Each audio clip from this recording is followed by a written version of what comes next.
তো কি কোশ্চেন রয়েছে, 128 ইন্টু 60 মিটার পরিমাপের একটি চাতালকে পাকা করতে সর্ববৃহৎ বর্গাকার মাপের কতগুলি টাইল লাগবে। তাহলে 128 আর 60 এই দুটির গোসাগু নাও।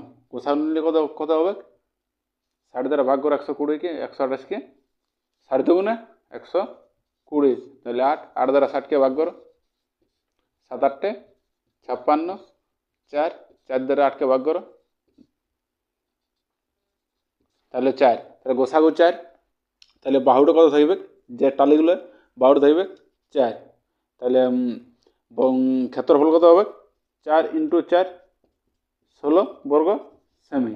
আর চাতালটা কত রয়েছে 128 ইন্টু 60 আর 16 দিয়ে ভাগ করো, 16 8 দ্বারা 6 8 48,